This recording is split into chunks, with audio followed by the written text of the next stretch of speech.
आज हम लोग एक नया टॉपिक स्टार्ट करेंगे, बैलेंस शीट्स, इक्वेशंस। ये आपका मॉड्यूल सी का फर्स्ट टॉपिक है। जो हमने डेप्रिसिएशन किया था, डेप्रिसिएशन मॉड्यूल ए का टॉपिक है। डेप्रिसिएशन को अभी इसलिए लिया था क्योंकि वो काफी सिमिलर है हमारे बेसिक टॉपिक से जो हम लोग पहले कर रहे हैं। फिर उसके बाद मॉड्यूल बी हमारा कंप्लीट हो चुका है। इसके हमने सारे टॉपिक्स किए हैं, ये हमारा हो चुका है। अब हम लोग क्या करेंगे, मॉड्यूल सी हमने स्टार्ट किया है। इसके अंदर आपका अभी बैलेंस शीट इक्वेशन है और इसके बाद आपका कंपनी अकाउंट्स है, इसमें रेशियोज हैं, फाइनल अकाउंट है। एक तरह से हम कह सकते हैं जो मॉड्यूल सी है उसमें जितना हमने अब तक पढ़ा है मॉड्यूल ए और बी में, मॉड्यूल बी कंप्लीट और मॉड्यूल ए का डेप्रिसिएशन वाला टॉपिक, तो जितना भी हमने अब तक पढ़ लिया है वो सब मॉड्यूल सी में अप्लाई होगा, स्पेशली जब हम रेशियो एनालिसिस पढ़ेंगे और फाइनल अकाउंट पढ़ेंगे। क्लियर? एक छोटा सा ओवरव्यू है ये।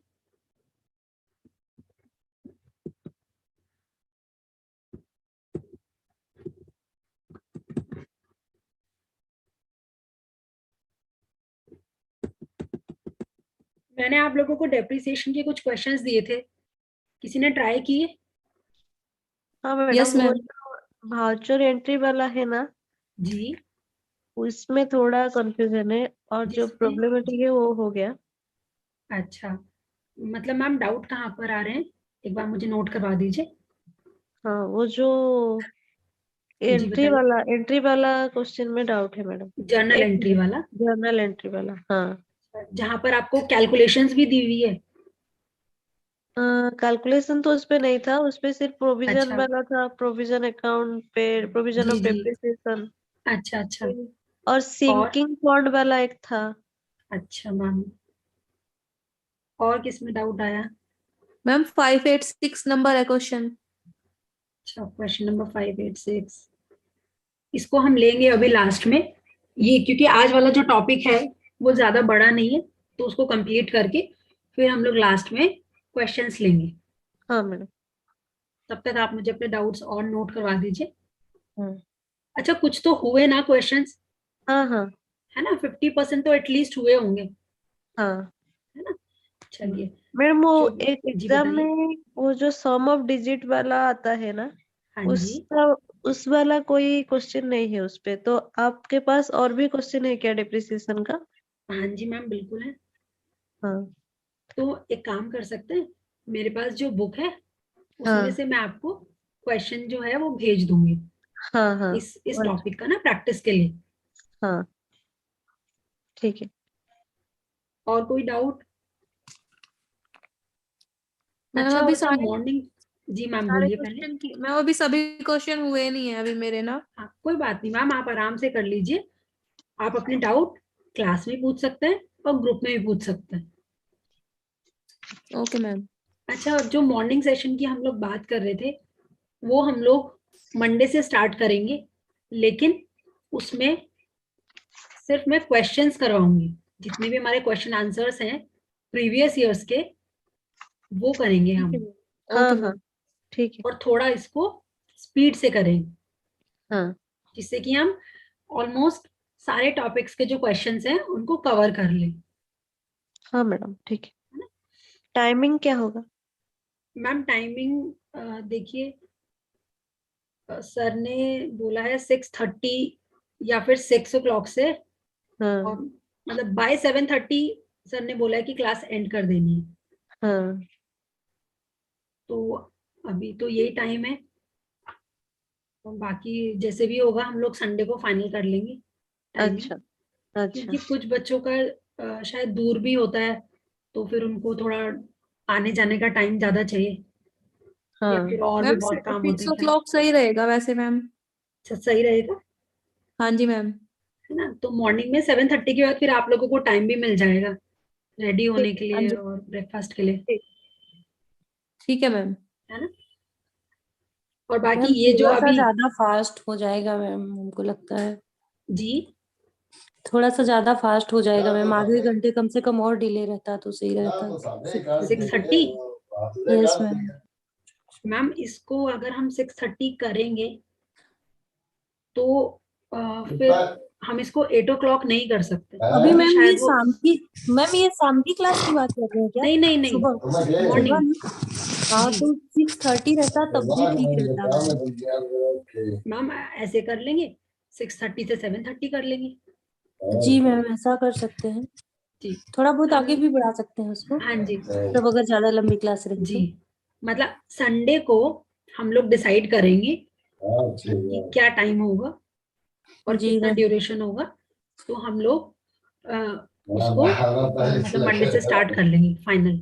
जी मैम, क्योंकि शाम को थोड़ा मतलब 11 11:30 हो जाते हैं ना पढ़ते पढ़ते, फिर खाना पीना बनाना। मैम वही तो प्रॉब्लम है आप लोगों के साथ कि आप जी लोगों के मैम। पास टाइम ही नहीं है। जी मैम। वो तो ये भी आप लोगों के कहना चाहिए हार्ड वर्क है कि आप लोग बैंक से आके और फिर आप 2-2 क्लासेस अटेंड करते हैं, फिर आप पता नहीं कहाँ से आप रिवीजन करते हैं। मैं तो यही सोचती हूँ कैसे टाइम निकालते हैं आप लोग। जी मैम। तो कोई नहीं, जिनका ये क्लास छूट जाएगा किसी रीजन से तो वो रिकॉर्डेड वाले में देख सकते हैं। जी मैम, लेकिन पूछ नहीं पाएंगे ना फिर, हाँ बस ये है कि क्वेरी नहीं हो पाएगी। इंटरेक्शन नहीं हो पाएगा। मेन चीज देखिए, यही फायदा है लाइव क्लास का, ये आपके जो डाउट है वो साथ के साथ क्लियर हो जाते हैं। Yes ma'am. मैम लास्ट तो क्लास का रिकॉर्डिंग शायद में आया नहीं है, डेप्रिसिएशन का मैम, डिप्रिसिएशन और उसका प्रीवियस वाला भी, bills of exchange. Bills of exchange का, अच्छा उसका मैम है। अब तो ना यूट्यूब पे भी है। यूट्यूब में सर्च किया पर पाया नहीं मैम, अच्छा मिला एक नहीं। मिनट, हाँ जी एक मिनट मैम। क्या आवाज आ रही है? वो बंद कर दीजिए अपना माइक कोई।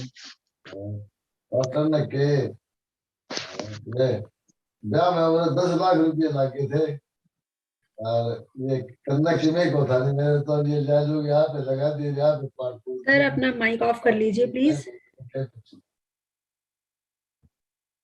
चलिए हम लोग क्लास स्टार्ट कर देते हैं, बाकी डिस्कशन बाद में करेंगे।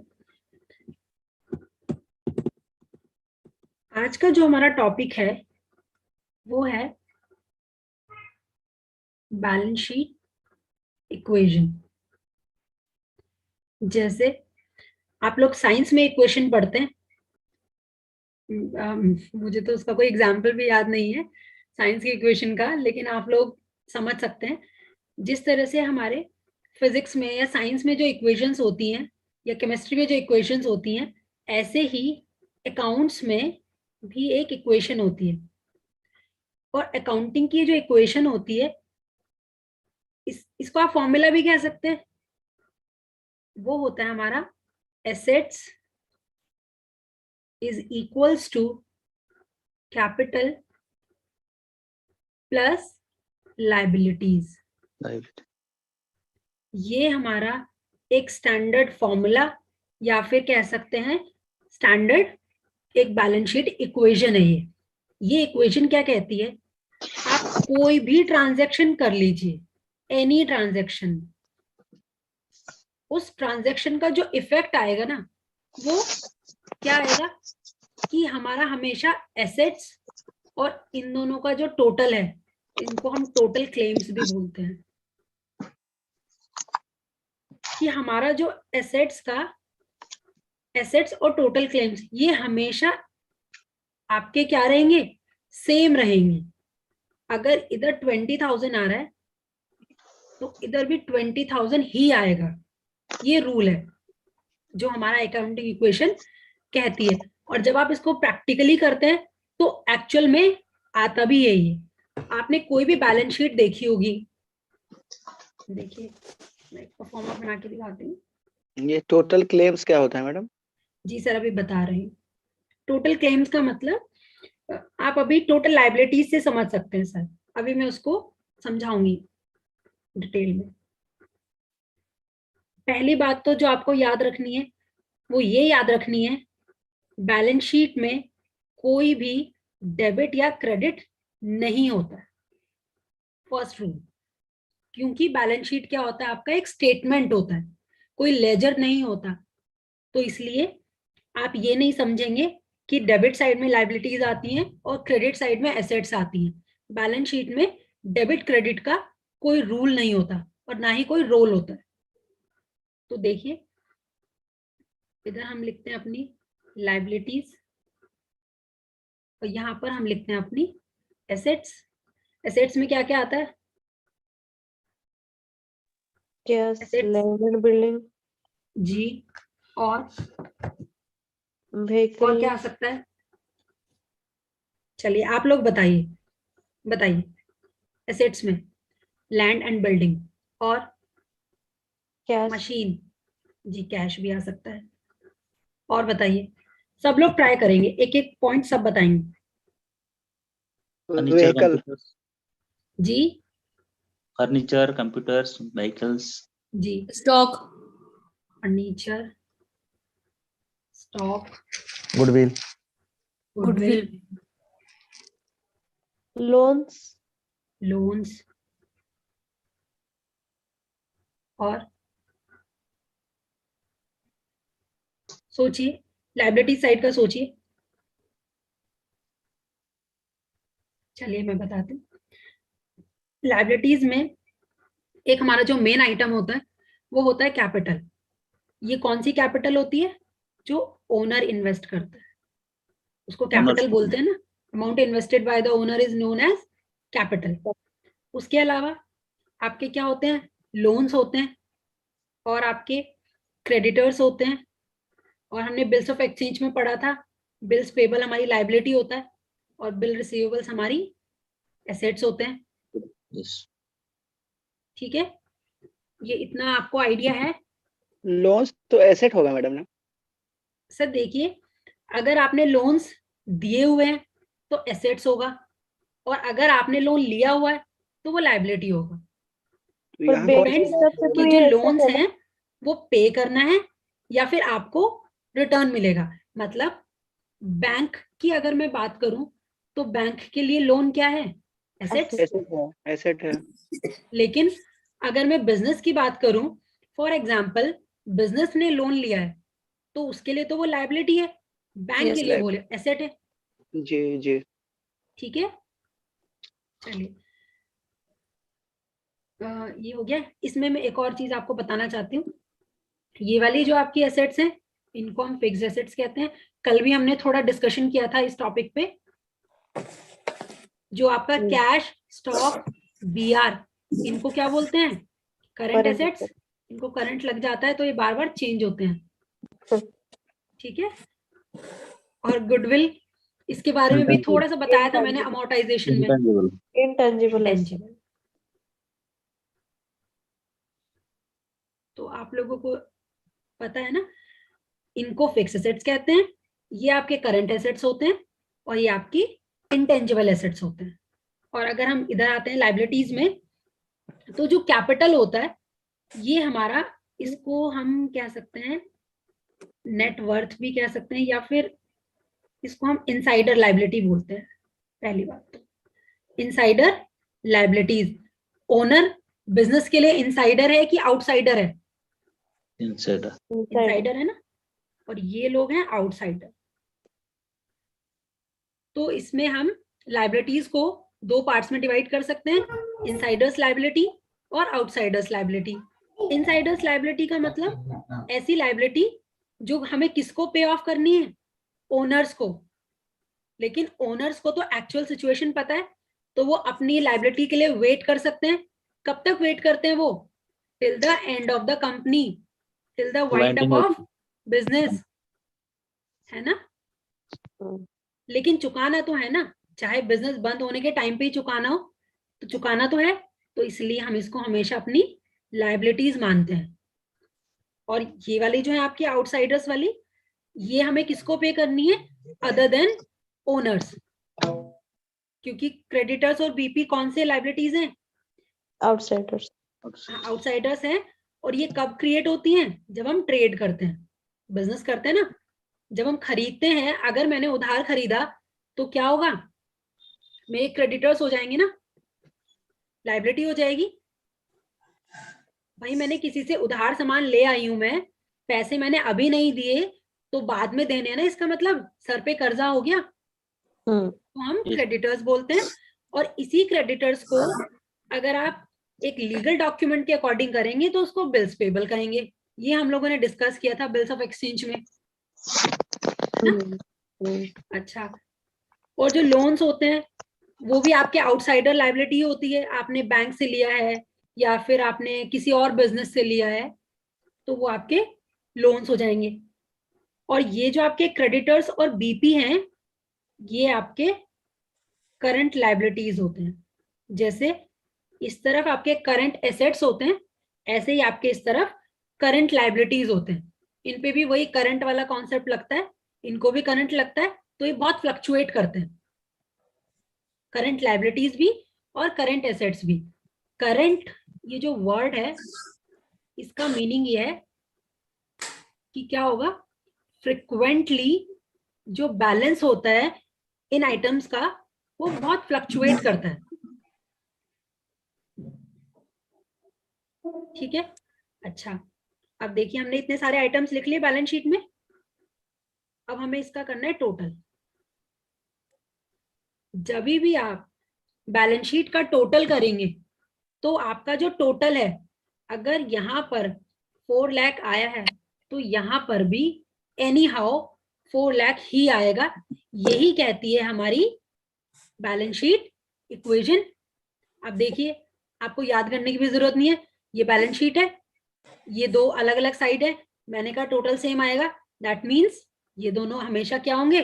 बराबर। बताइए, यस। है ना?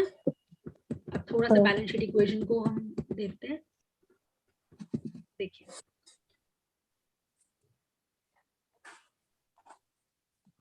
हमारी बैलेंस शीट इक्वेशन कहती है assets is equals to liabilities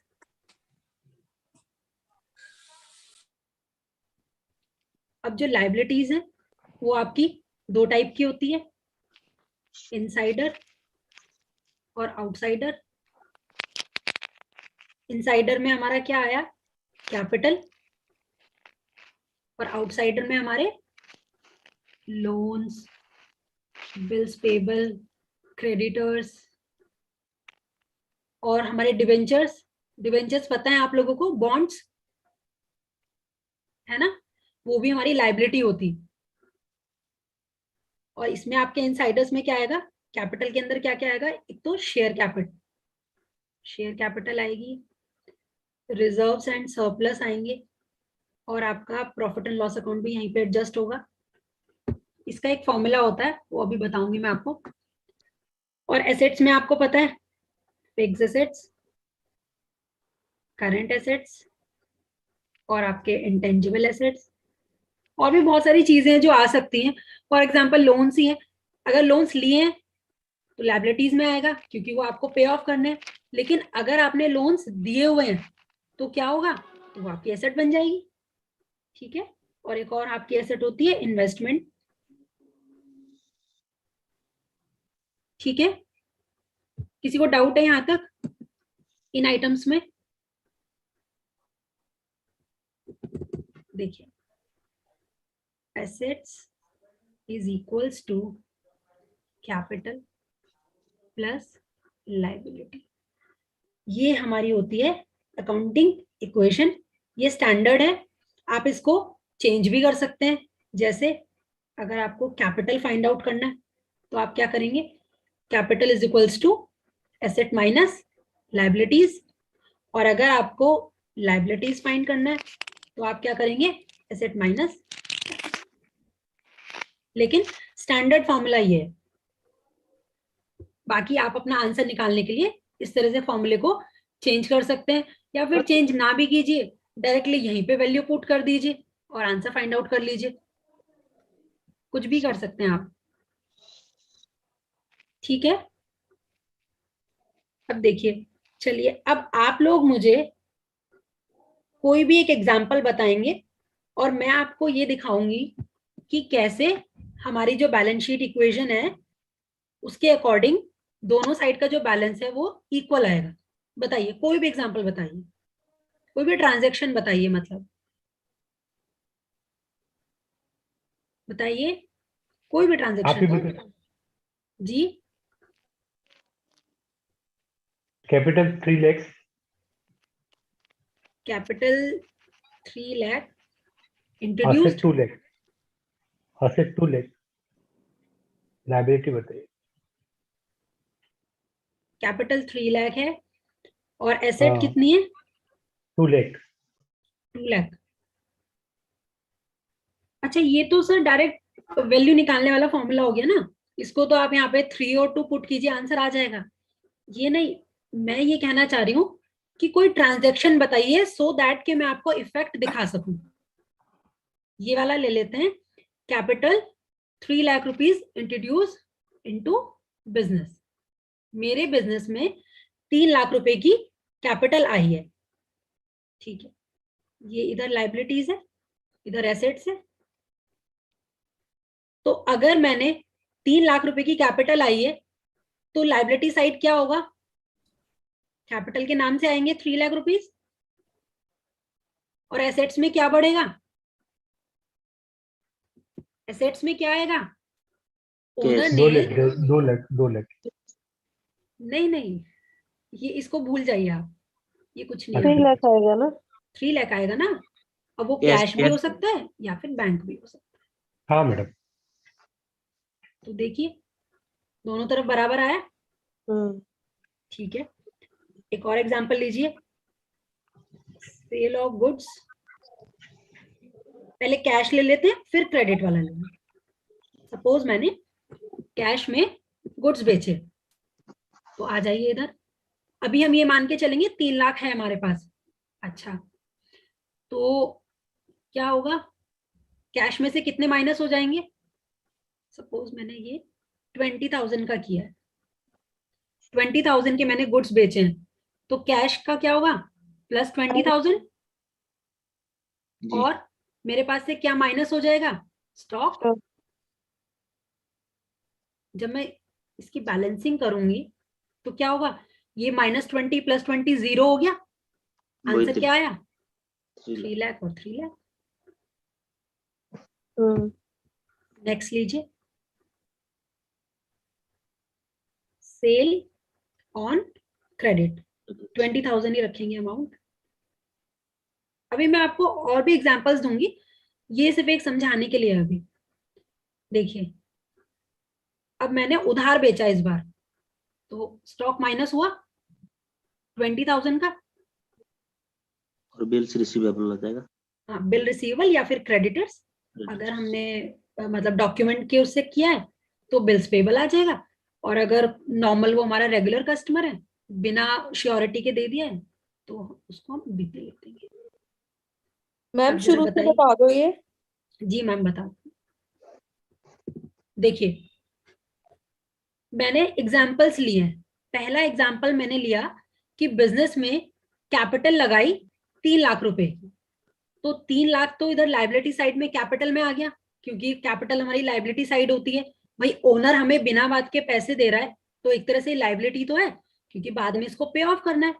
भले ही जब कंपनी बंद होगी तब करना है, अभी नहीं करना है, बट स्टिल करना तो है ना। हाँ, तो अगर मैंने कैपिटल यहाँ पे लिख दी, तो कैपिटल उसने किस फॉर्म में दी होगी? कैश या बैंक? या फिर कभी कभी ओनर ऐसा भी करता है कि मेरे घर में कुछ फर्नीचर रखा है, वो भी वो बिजनेस में इंट्रोड्यूस कर देता है, तो मैं वहां पे फर्नीचर या फिर जो भी वो लेकर आते वो लिख देती। तो मेरा कौन सी साइड इफेक्ट पड़ेगा? Asset side. तो मेरे पास कैश या बैंक कितना आ गया? 3 लाख रुपए। कैपिटल कितनी हो गई? 3 लाख रुपए। बराबर हो गया दोनों तरफ, Yes, ठीक है ma'am. मैम। नेक्स्ट मैंने लिया example, sale of goods on cash. तो जब मैंने कैश में गुड सेल किए, तो मेरे पास से गुड्स गए, स्टॉक कम हुआ मेरा 20,000 का, और कैश मेरा कितना बढ़ गया 20,000। तो इन दोनों को अगर मैं कैलकुलेट करूंगी और दोनों एसेट साइड ही हैं, तो इफेक्ट क्या आएगा इसका, 0, प्लस हो गया उतना ही माइनस हो गया 0, और मैं टोटलिंग करूंगी तो फिर भी दोनों तरफ 3 लाख आएगा। फिर थर्ड मैंने एग्जांपल लिया है कि सेल ऑन क्रेडिट। तो जब मैंने इसको क्रेडिट पे सेल किया, जी मैडम इसको फिर से रिपीट कर दीजिए, कैश क्या बताया, कैश कैश वाला? 20,000 और स्टॉक। Yes ma'am. अच्छा सर मैं बताती हूँ। मैम ये मैंने क्या सर, ये फिर से जनरल बना रहे हैं? नहीं मैम, बैलेंस शीट है सीधा। अच्छा ये बैलेंस शीट में अभी ये मैं आपको रफ करके दिखा रही हूँ, अभी हम प्रॉपर फॉर्मेट से भी करेंगे सिर्फ समझाने के लिए। देखिए मैंने पैसे लेके सामान बेचा है, तो मेरे पास, आप मुझे बताइए कैश क्या है मेरे लिए, एसेट है, स्टॉक भी एसेट है। तो मेरे पास क्या हुआ, 20,000 तो बढ़ गया एसेट्स में और 20,000 कम हो गया एसेट्स में। तो एसेट्स के अंदर इफेक्ट क्या आया, 0, ना तो मेरी एसेट्स बढ़ी ना कम हुई। बताइए यही हुआ है ना? वो स्टॉक बेचा है, स्टॉक बेच के कैश आया है, वही बात। जी सर, तो स्टॉक में से माइनस हो गया, कैश में प्लस हो गया, लेकिन अगर मैं नेट इफेक्ट देखूं तो 0 आ रहा है। Yes ma'am. ना तो एसेट्स मेरी बढ़ी है ना कम हुई है। अब आप देखिए, आपको डिफरेंस अब समझ में आएगा इस वाले में, क्रेडिट वाले में। मैंने अब और स्टॉक बेचा 20,000 रुपए का, तो स्टॉक में से 20,000 रुपए माइनस हुए, और क्योंकि उधार बेचे तो लाइबिलिटीज बढ़ गई मेरी 20,000 रुपए की। तो इस बार देखिए क्या हुआ, मेरे पास 3 लाख रुपए थे, 3 लाख रुपए में से 20,000 माइनस हुए तो कितना आएगा, माइनस नहीं सॉरी, एक minute, sale on credit 20,000। Madam ये बिल्स रिसीवेबल होगा या बिल्स पेएबल होगा? बिल्स हाँ जी सर, रिसीवेबल होगा। वही गलती हुई है, वो मैंने फ्लो में लिख दिया। चलिए इसको देखिए, एक काम करते हैं हम लोग, डायरेक्ट जो आपके बुक में न्यूमेरिकल्स दिए हैं वहां से करते हैं, ठीक है? तो आपको थोड़ी क्लैरिटी आएगी। हो सकता है ये मैं रैंडम एग्जांपल्स ले रही हूँ तो आप लोगों को थोड़ा क्लियर नहीं हो रहा हो। देखिए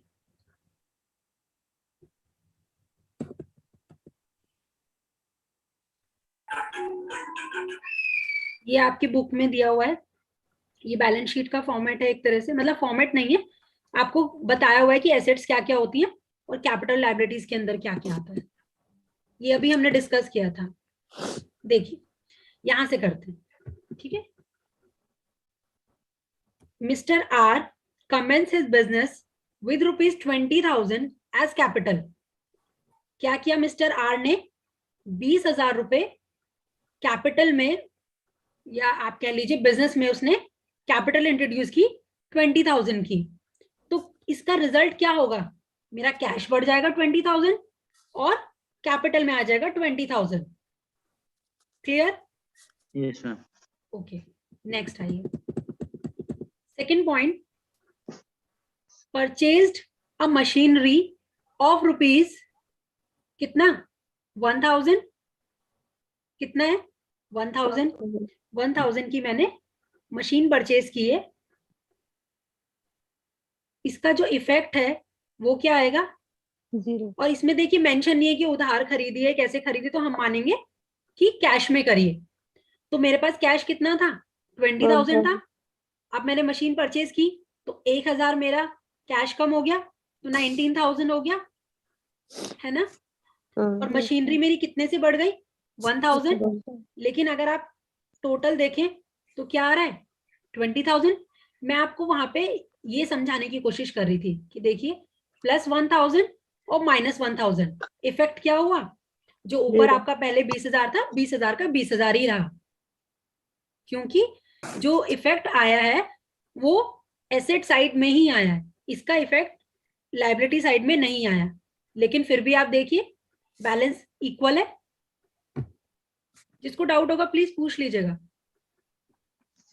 एक बार और एक बार बताइए बता मैडम। दीजिए मैडम।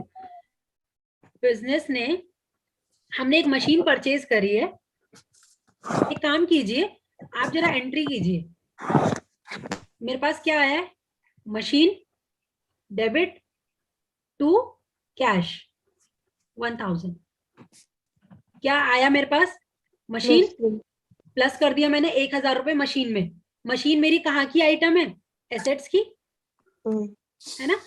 अच्छा, अब मैंने उसके लिए कैश पे किया 1000, तो ये जो 1000 है ये मेरे पास से गया है तो माइनस होगा, और कैश जो है वो कहां पर आती है, एसेट्स में।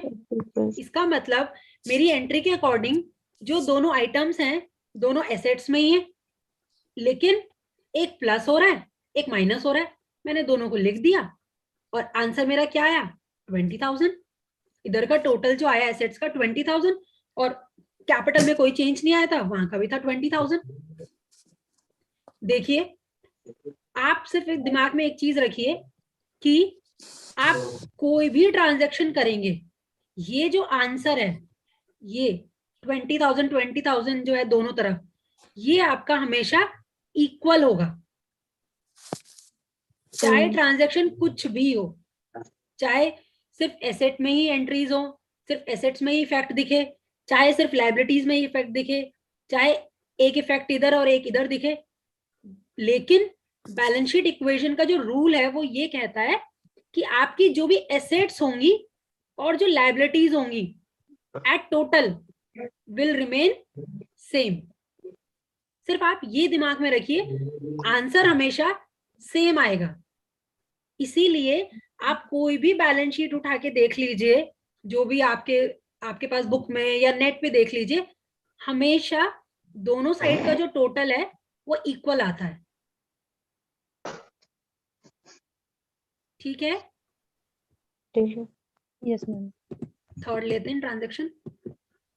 Third transaction, purchase goods for ₹2000 और कैश।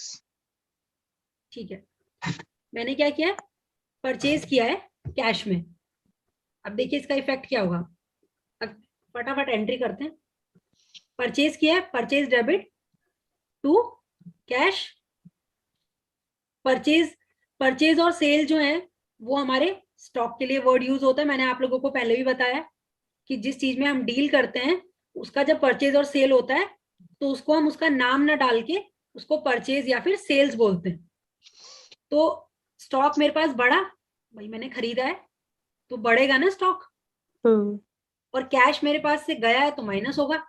अगेन आप देख लीजिए, कैश माइनस 2000 और गुड्स प्लस 2000। अब आप टोटल कर लीजिए, अभी भी 20 आ रहा है, और क्योंकि इधर लायबिलिटी साइड में कोई इफेक्ट नहीं है तो वो तो बेचारा शुरू से 20 का 20 चल रहा है। किसी को डाउट है यहाँ पर? नहीं। चलिए नेक्स्ट देखो, purchase goods for ₹5,000 on credit. Actually वहां पर क्या था, हमने सेल किया था ना, तो सेल से हमारे डेटर्स बनते हैं, तो उसमें भी जो इफेक्ट आना था वो हमारे एसेट्स में ही आना था दोनों। ठीक है, आप लोग ना एक चीज याद रखिएगा, पीसी मतलब समझते हैं, कुछ भी आप इसे पर्सनल कंप्यूटर समझ लीजिए, आप लोग सिस्टम पे काम करते हैं। पीसी ये एक शॉर्टकट है याद रखने का। एक्चुअली कंफ्यूजन बहुत हो जाता है कि सेल होगी तो डेटर्स होंगे कि क्रेडिटर्स होंगे, और आप लोगों का ये क्वेश्चन भी आया हुआ है प्रीवियस ईयर्स में। तो पीसी परचेज का रिलेशन किससे है, क्रेडिटर से, तो इससे आपको थोड़ा याद रहेगा। बस पीसी याद रखिएगा, जब भी ये वाला कंफ्यूजन हो पीसी याद रखिए। पीसी मतलब परचेज का रिलेशन है किससे, क्रेडिटर्स से, तो ऑटोमेटिकली सेल्स का रिलेशन हो जाएगा डेटर्स से। ठीक है, तो यहाँ पर क्या हुई है, purchase on credit, purchase on credit हुआ है तो पीसी क्रेडिटर्स बनेंगे मेरे, और क्रेडिटर्स मेरी क्या होती है, लायबिलिटीज। तो इसमें देखिए क्या एंट्री होगी, साथ साथ एंट्री इसलिए बता रही हूँ कि आपको थोड़ा सा इजी लगेगा। परचेज डेबिट टू, नाम दिया कुछ नहीं दिया तो डायरेक्ट क्रेडिटर्स लिख देते हैं। तो स्टॉक तो मेरा यहां पर भी बढ़ा है, लेकिन इस बार कैश कम नहीं हुआ, कैश का नाम नहीं आया, क्या हुआ, यहाँ क्रेडिट पर भी प्लस हो गया, लेकिन क्या प्लस हो गया, लाइबिलिटीज, और ये कहाँ जाएगा, एसेट्स में, क्योंकि परचेज मतलब स्टॉक। तो इस बार क्या है, एक आइटम एसेट की है, एक आइटम लाइबिलिटी की है। तो मैंने गुड्स परचेज किए 5000 के, ये रहे वो 5000, और मेरे इससे क्या हुआ, क्रेडिटर्स बढ़ गए 5000 के। ठीक है, अब आप देखिए टोटल 25,000। किसी को डाउट है तो पूछिए प्लीज। एक बार बता दीजिए मैडम। ये वाले ट्रांजैक्शन दोबारा, हाँ मैडम। इस बार मैंने जो गुड्स परचेज किए हैं वो कैश में ना करके क्रेडिट में किए हैं। तो क्रेडिट में अगर सोचिए, मैंने किसी से उधार सामान खरीद लिया, अभी उसको पैसे नहीं दिए, लेकिन बाद में तो देने हैं, बाद में देने हैं, हाँ तो मैडम। क्या होगा, सर पे कर्जा हो गया, उस अगर कर्जे हम का जो नाम है वो क्रेडिटर क्रेडिट है। में कोई सामान खरीदते हैं तो जी हमारा सर, एसेट बताइए। भी बढ़ता है तो लाइबिलिटी भी बढ़ता है। सामान सर। अपने पास आएगा और हमें जी। देना है, वो लाइबिलिटी हुआ। जी सर, वही मैंने आपको इस एंट्री में बताया कि स्टॉक भी बढ़ गया और आपकी लाइबिलिटी भी बढ़ गई। और आप देखिए दोनों तरफ टोटल जो है वो भी सेम है। इस क्वेश्चन में ये चीज याद रखिएगा कि हम लोग पुराने वाली जो ट्रांजेक्शन उनको साइमल्टेनियसली लेकर चल रहे हैं, ये ऑल टुगेदर नई ट्रांजेक्शन नहीं है। जो पिछले वाला है वो भी इसमें ऐड हो रहा है। आप देखिए कैश अब हमारा 17 रह चुका है, मशीनरी 1 है, गुड्स 2000 पहले खरीदे थे, अब 5 खरीदे तो 7 हो गए। ठीक है, अच्छा अभी 1 मिनट में सेशन भी ऑफ होगा, फिर हम लोग रीस्टार्ट।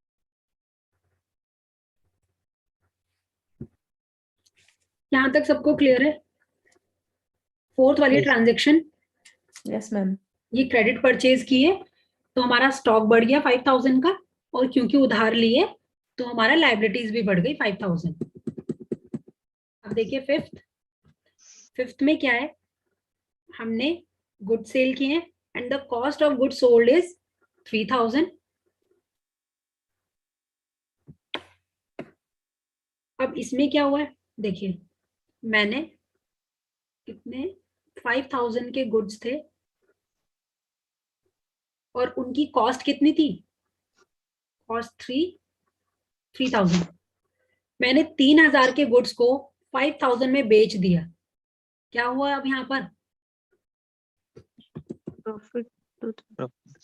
प्रॉफिट भी हुआ है 2000 का। अच्छा, अब इसमें 2-3 चीजें हैं।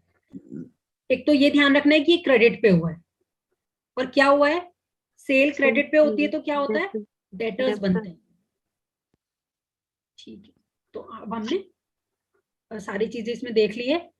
हमने 5000 का सामान बेचा है, एक्चुअल में उसकी कॉस्ट 3000 थी, लेकिन हमने 5000 में बेचा तो हमें 2000 का प्रॉफिट हो गया, और इससे हमारे क्या होंगे, डेटर्स क्रिएट होंगे। अब देखते हैं यहाँ पर डेटर्स कहाँ पर आएंगे, एसेट में, एसेट्स में, क्योंकि इनसे हमें पैसा मिलेगा। अच्छा, और हमने गुड्स बेचे। अच्छा ये बताइए, गुड्स मैंने 3000 के बेचे हैं, तो मेरे पास से जो गुड्स हैं वो कितने माइनस होंगे, 3000। 3000।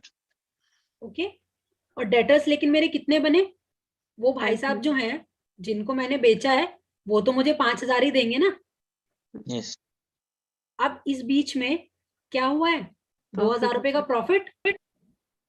प्रॉफिट हम कहाँ पर दिखाएंगे, रिजर्व्स एंड सरप्लस में। आपका जो कैपिटल है, अभी एक फॉर्मूला बताऊंगी मैं आपको, लेकिन आपको ये याद रखना है जो प्रॉफिट एंड लॉस होता है वो आपका यहाँ पर दिखाते हैं हम रिजर्व्स एंड सरप्लस में। अब आप टोटल कीजिए, अभी भी सेम आ रहा है। क्यों सेम आ रहा है, क्योंकि अगर मैं देखूं 5000 का प्लस हुआ मेरे एसेट्स में, 3000 का माइनस हुआ, नेट इफेक्ट कितना आया इस तरफ 2000, और यही 2000 प्रॉफिट में चले गए, इसलिए बैलेंस हो गया। बताइए, अगर मैं यहाँ पर ये गलती कर दूं कि इस प्रॉफिट को ना दिखाऊं, अगर मैं इधर कैपिटल में ऐड करके, तो क्या होगा, फिर तो बैलेंस नहीं होगी। मैम प्रॉफिट जो है वो लायबिलिटी में आएगा? मैम एक प्रॉफिट लाइबिलिटी है, लॉस एसेट है। नहीं सर, देखिए मैं आपको एक चीज बताती हूँ। एक कम फॉर्मूला होता है, देखिए आप लोगों ने सुना होगा opening capital. Opening capital, opening capital आपकी जो भी होगी आप यहाँ पे लिख देंगे, प्लस अगर आपने उस साल में और कोई कैपिटल इंट्रोड्यूस की है तो उसको आप प्लस कर देंगे। अगर आपने ड्राइंग्स की हैं तो आप उसको माइनस कर देंगे, और अगर आपको प्रॉफिट हुआ है तो आप उसको प्लस कर देंगे, लॉस हुआ है तो माइनस कर देंगे, और फिर लास्ट में जो आपका आंसर आएगा वो आपका आएगा। ठीक है, तो ये जो होता है ये भी आपको डायरेक्टली कैलकुलेट करने के लिए आ सकता है। तो ये सारी चीजें जो होती हैं ये किससे रिलेटेड होती हैं? ओनर्स से। और जो रिजर्व्स एंड सरप्लस होते हैं वो भी किसके होते हैं? ओनर्स के होते हैं। तो हम लोग जब क्लोजिंग कैपिटल निकालते हैं, या आप एक ये समझ लीजिए कि ये सब कैपिटल के आइटम्स होते हैं, वेदर प्रॉफिट एंड लॉस। बस ये है। मैडम, मैं मतलब जैसे profit- तूर सर से एक बार मतलब बता रहे थे, अगर सर। हमें प्रॉफिट होता है तो जी हमें सर। लाइबिल बनाता है ऑनर से, ऑनर को वो वापस करना पड़ता है, मतलब जी कैपिटल सर, जी देना सर, पड़ता है। बिल्कुल। तो जो और अगर लॉस प्रॉफिट, होता है तो फिर वो ऑनर ऑनर फिलअप करते हैं तो वो एसेट मिलता है कंपनी को, जी ये जी चीज। सर, मैं इस स्टेटमेंट को अभी एक्सप्लेन कर रही हूँ। जी, आप ये कहना चाह रहे हैं अगर लॉस जी, होता है बिजनेस के लिए तो वो एसेट होता है, प्रॉफिट जी, होता है तो वो लाइबिलिटी लाइबिलिटी। होता है ना? यस मैम, यही यस कहना मैम। चाह रहे हैं। अब सर मैं आपको दिखाती हूँ कि यही इफेक्ट यहाँ पर आ रहा है। हाँ, वही प्रॉफिट वही। मेरी लाइबिलिटी है तो मैंने जी, लाइबिलिटी में बढ़ा दिया, और लॉस है। अब देखिए, अगर कोई मेरा अकाउंट है, इस चीज को मैं यहां से माइनस कर दूं या फिर यहां पर शो कर दूं तो बात तो एक ही होगी ना। जी, चलिए, ऐसे तो कंफ्यूजन हो सकता है, आप सिर्फ इतना समझिए जो प्रॉफिट है वो हमारी लाइबिलिटी होती है। लाइबिलिटी इसलिए होती है क्योंकि अगर बिजनेस को प्रॉफिट हुआ तो वो प्रॉफिट ओनर्स को बांटना होता है। किसको बांटना होता है? बिजनेस को। तो इसीलिए प्रॉफिट को लाइबिलिटी मानते हैं। और लॉस एसेट होता है, क्यों? क्योंकि लॉस के केस में जो ओनर्स हैं वो फंड्स कंट्रीब्यूट करते हैं to the business. Business, yes. ठीक है। आप सर आपने बहुत अच्छा टॉपिक बताया।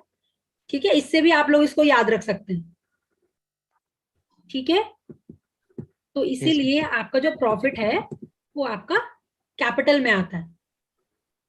ठीक है, तो मुझे 2000 का प्रॉफिट हुआ तो मैंने उसको कैपिटल में दिखा दिया। किसी को डाउट है? मैडम ये एसेट साइड बताओ ना एक। मैडम अभी मैं ज्वाइन हुआ था जस्ट नाउ। अच्छा सर जी, प्लीज मैं बता once explain liability and asset once again madam. जी सर। सर मैंने 3000 का सामान था, उसको मैंने 5000 रुपए में बेच दिया, तो मुझे 2000 रुपए का प्रॉफिट हुआ, और मैंने उधार बेचा तो मेरे डेटर्स भी बन गए। तो डेटर्स तो मेरे पूरे 5000 के बनेंगे क्योंकि वो तो 5000 ही देंगे ना। लेकिन स्टॉक मेरा कितने का गया? 3000 का गया। तो ये जो डिफरेंस है 2000 का, ये मेरा क्या है? प्रॉफिट। और सर जो प्रॉफिट होता है वो आपका लाइबिलिटीज में, कैपिटल्स में ऐड हो जाता है। और सेम 7000 कैसे आया मैडम? क्या सर? 17,000 cash, missionary 1000 goods. वो तो बहुत लंबा हो गया सर टॉपिक, ऊपर बहुत कैसे? अच्छा सर, आपने क्लास ही अभी ज्वाइन की है? Yes madam, yes madam. अच्छा अच्छा। Sir okay madam, I will see video afterwards. जी सर जी। यू कैन ये एक्चुअली सर हम पीछे की जो ट्रांजेक्शन हैं उनको लेते हुए आ रहे हैं। यस यस अभी जो हमारा मैडम। करंट है वो ये वाला है। Actually, I am from Telangana. I am somewhat जी Hindi सर। also. I am not understanding. Okay, अच्छा madam. अच्छा सर, कोई नहीं सर, Okay. I will try. आप Okay, वीडियो madam. देख लीजिएगा Okay, ना। अभी madam. आप यहीं से कंटिन्यू कीजिए, और फिर उसके बाद Okay, madam. आप जो आपका छूट गया है वो आप वीडियो देख लीजिएगा सर। Okay, madam. ठीक है, यहाँ तक किसी को डाउट है? नहीं। No ma'am. देखिए अभी ना, क्योंकि आप फर्स्ट टाइम कर रहे हैं शायद, इसलिए आपको थोड़ी टफ लग रही है। Accounting equation is nothing, just plus minus, और कुछ नहीं है। बस कुछ बातों का ध्यान रखना है कि एसेट्स क्या होती हैं और लायबिलिटीज क्या होती हैं। बस जो भी ट्रांजैक्शन है उसमें देखिए कौन से अकाउंट इफेक्ट्स कर रहे हैं, जहां कर रहे हैं वहां पे प्लस माइनस कर दीजिए, और अगर आपका प्लस माइनस सही होगा तो आपका ये जो टोटल है वो हमेशा सेम आएगा। इसमें देखते हैं एसेट ये वाला लायबिलिटी क्वेश्चन। पहचानने में ही गड़बड़ी होती है, नहीं तो कुछ नहीं। अच्छा सर, उसके लिए तो आप प्रैक्टिस करेंगे ना, जी जी तो ये धीरे धीरे इम्प्रूव हो जाएगा। देखिए अब कुछ कुछ ट्रिक्स होती है ना, जैसे मैंने अभी आपको पीसी वाली बताई, उससे आप कभी नहीं भूलेंगे कि परचेज करेंगे तो क्रेडिटर्स बनेंगे और ऐसी सेल्स करेंगे तो डेटर्स बनेंगे। और अब आप लोगों को ये भी क्लियर है कि बीपी क्या होता है और बीआर क्या होता है, डिफरेंस भी आपको क्लियर है ना। तो धीरे धीरे सर जैसे जैसे टॉपिक्स पढ़ते रहेंगे ना, तो आप लोगों को थोड़ा थोड़ा मतलब कॉन्फिडेंस भी आते जाएगा।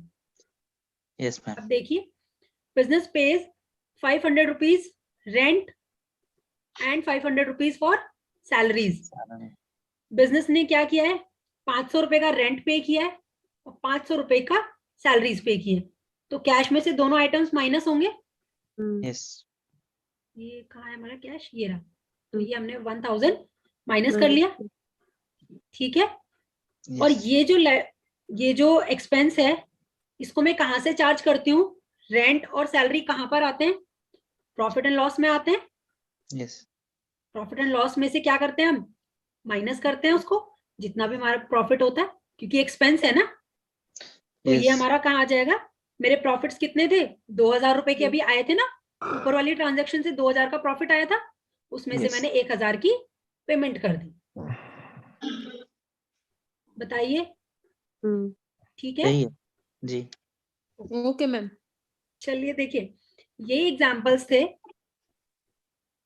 है ना। ये आपके 6 पॉइंट, ये आपकी बुक का ही है।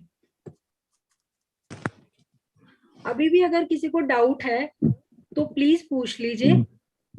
अगर इससे, क्योंकि थोड़ा बहुत अगर आपने इस टॉपिक को पढ़ा होगा और उस समय आपको डाउट्स आ रहे होंगे तो आप वो भी पूछ सकते हैं, ठीक है। बाकी देखिए इस चैप्टर में कुछ नहीं है, सिर्फ आपको ये समझना है। अच्छा, एक दो टर्म्स मैं आपको क्लियर कर दूं। देखिए, एसेट्स और लायबिलिटीज तो हम इक्वेशन तो पढ़ चुके हैं, assets is equals to capital plus liabilities.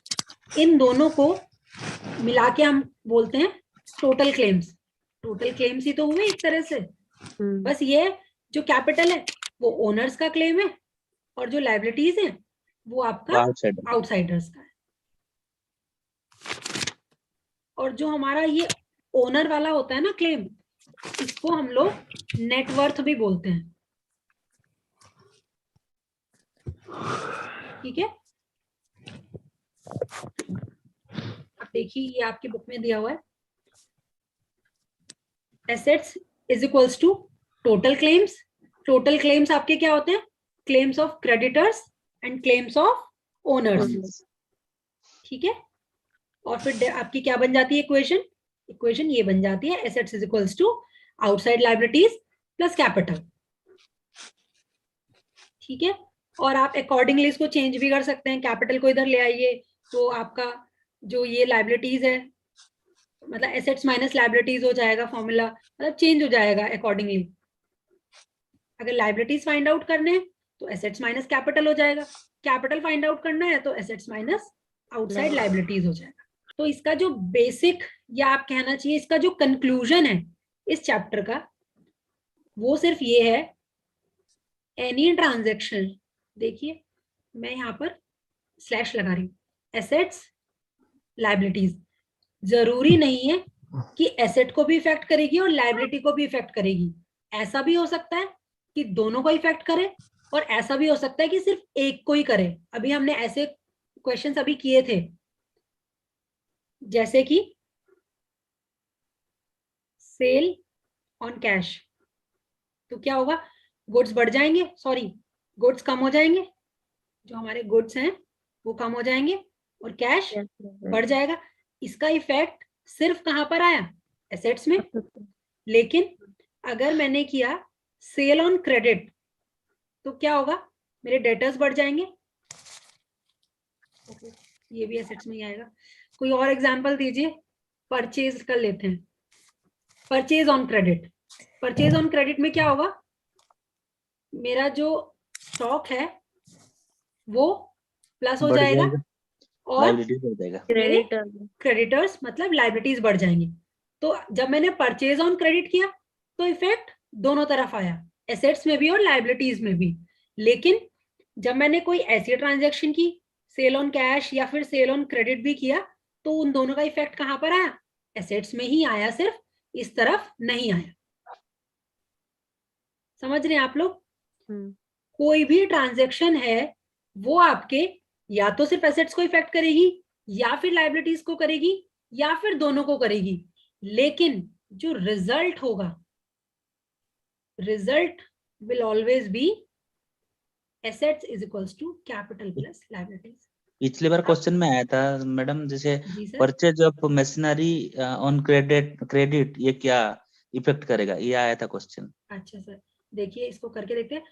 Purchase on credit machine, हाँ, हमने मशीन परचेज की है तो मशीन तो हमारी एसेट हो गई, एसेट भी बढ़ा, एसेट बढ़ गई, यस, और आपने उधार खरीदी है तो आपके लायबिलिटी बढ़ गया। क्रेडिटर्स बढ़ गए। तो इसका जो इफेक्ट है वो दोनों तरफ गया, लाइबिलिटीज भी बढ़ गई और एसेट्स भी बढ़ गई। Yes ma'am.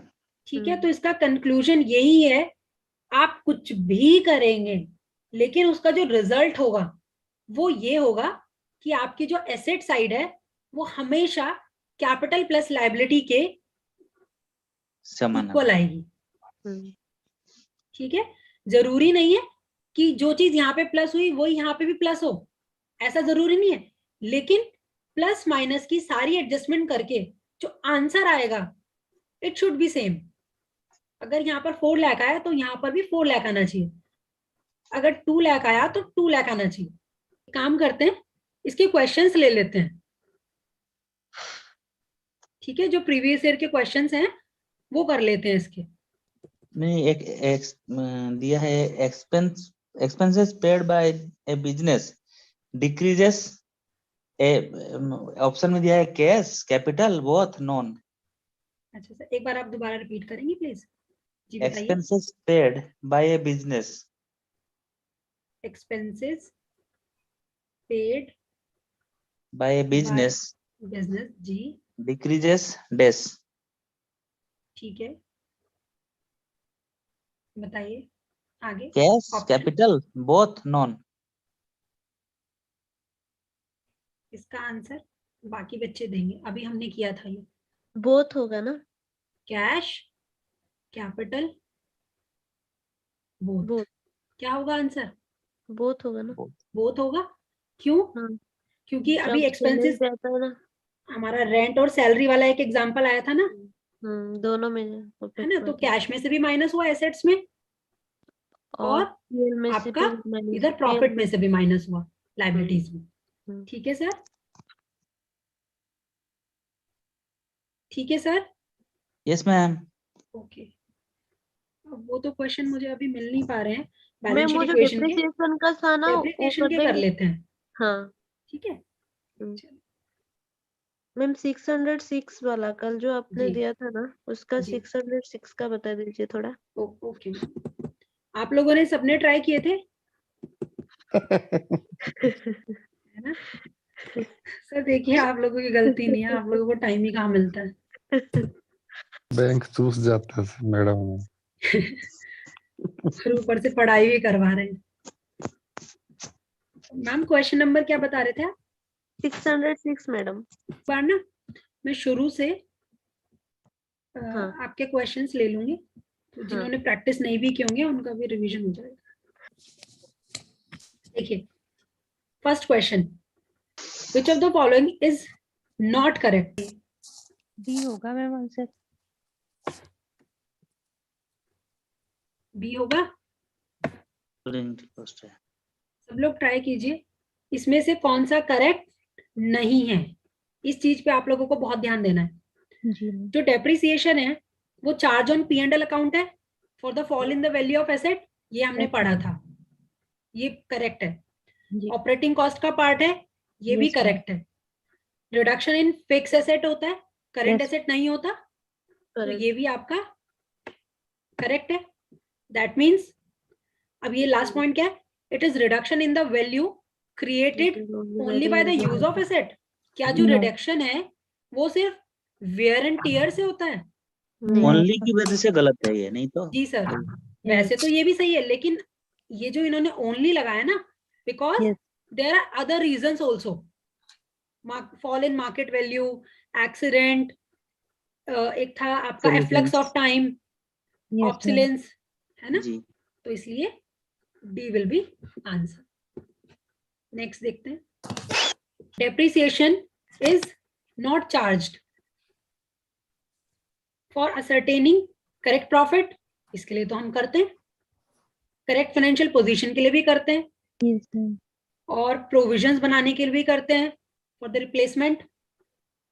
Ensuring against future innovations. ये पॉइंट नहीं है ना? आंसर ये होगा. जिसको डाउट होगा प्लीज रोक के पूछ लीजिए. While calculating depreciation, which of the following factor not taken into account? Original cost लेते हैं, स्क्रैप भी Market लेते value हैं, of the fixed asset. Market value of fix assets नहीं लेते हैं, नहीं लेते. नंबर ऑफ यूजफुल ईयर्स लेते हैं.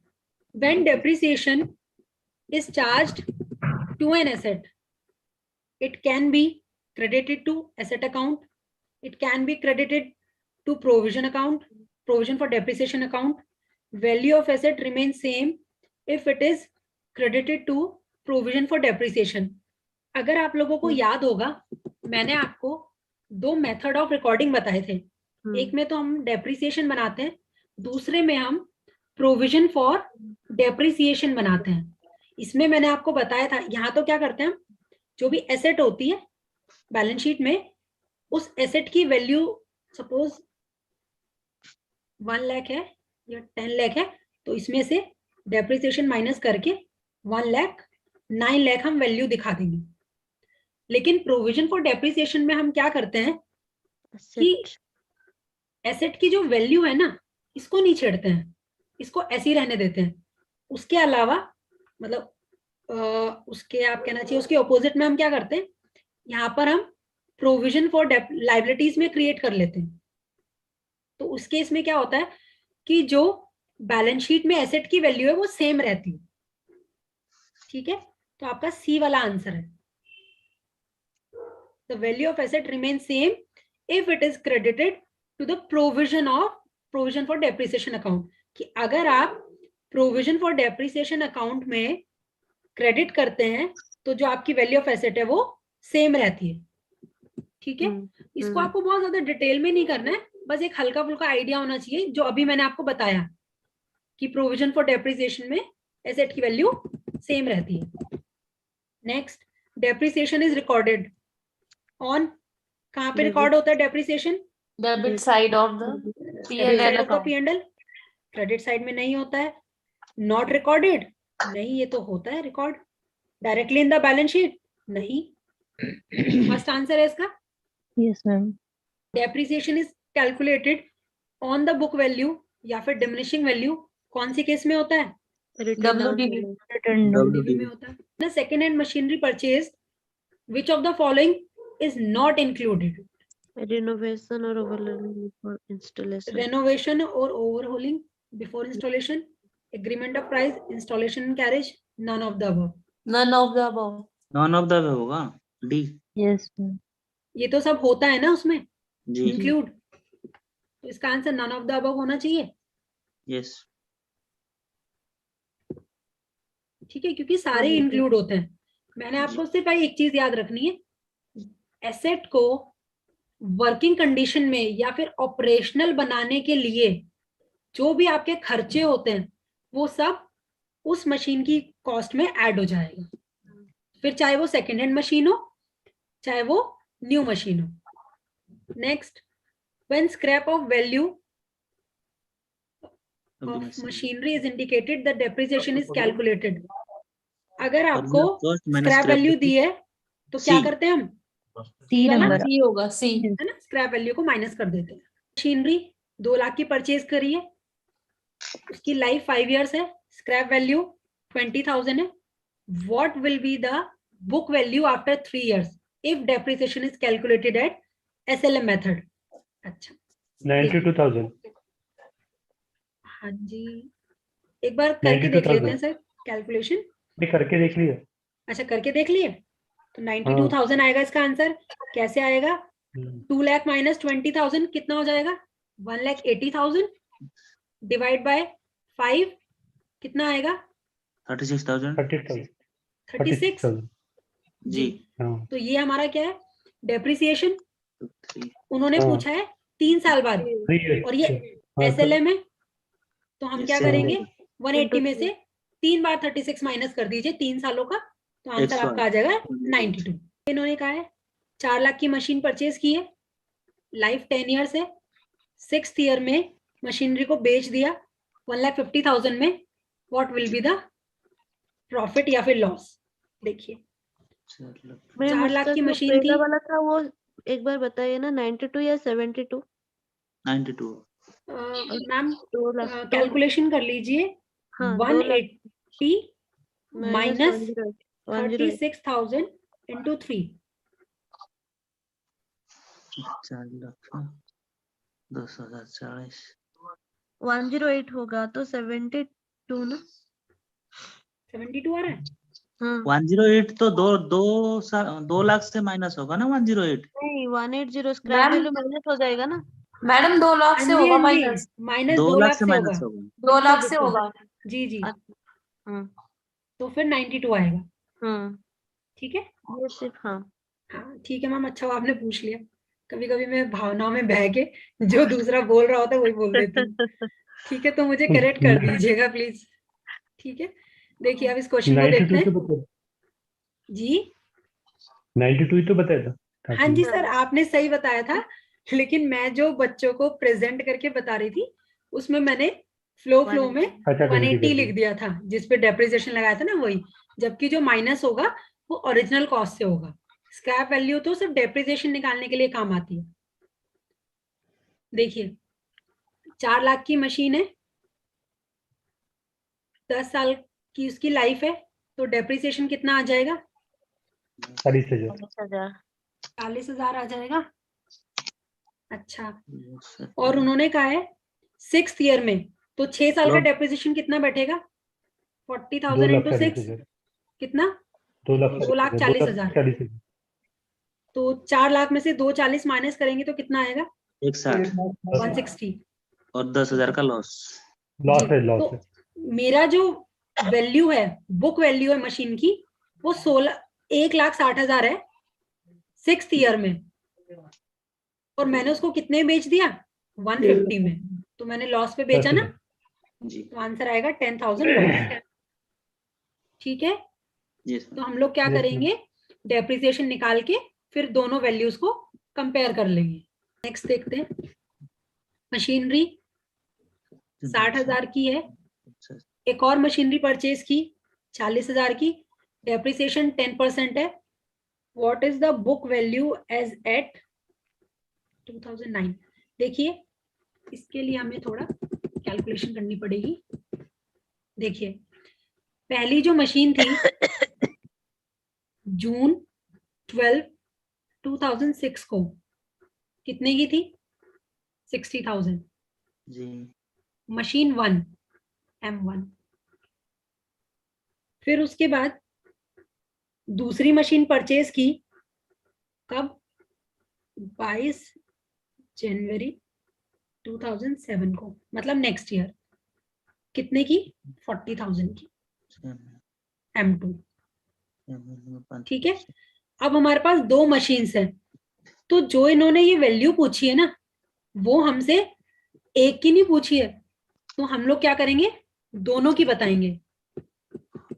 ठीक है, तो देखिए हमारी जो मशीन्स हैं, फर्स्ट ईयर में इस पे डेप्रिसिएशन कितना लगा होगा? इसका 5% के हिसाब में 30,000 लगेगा। 30,000 लगेगा? नहीं मैडम, हाँ जी, मशीन 1 का 30,000 ही लगेगा ना, हमारे 6 महीने के लिए।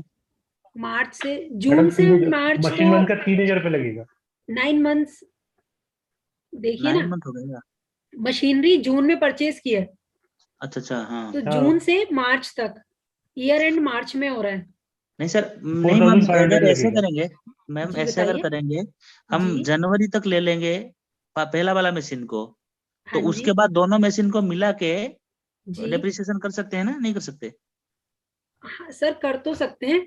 लेकिन उसमें कभी कभी एरर हो जाता अच्छा है ना। क्योंकि देखिए एसएलएम है, बिल्कुल कर सकते हैं, जी। ठीक है, लेकिन बस ये वो कंसेप्चुअली गलत हो जाएगा, है ना। तो आप इसको अलग कर लीजिए फर्स्ट, मतलब इसमें दोनों का आप अलग अलग लेके चलिए। 60,000 का जो डेप्रिसिएशन है वो कितना आएगा 9 मंथ्स का? वो फिर 45,000 आएगा 4500। 4500 जी।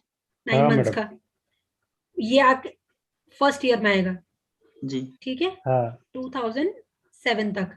फिर 2008 में कितना आएगा? 12 जून 2006 से 6000। निकालेंगे ना? जी सर, आप कह 6000 रहे हैं डेज? डेज भी तो आएंगे ना?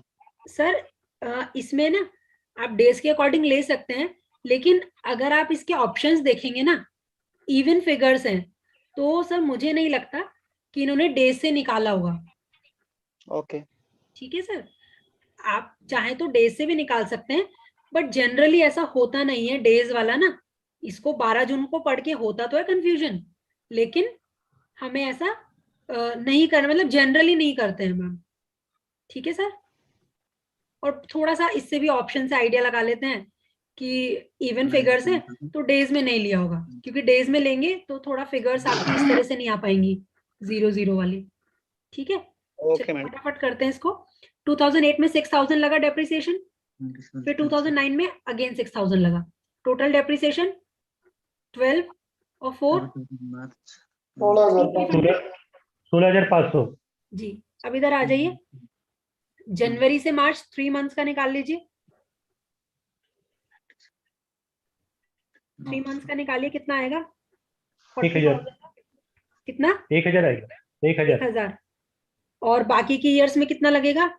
4000 4000 यस मैडम, 9000।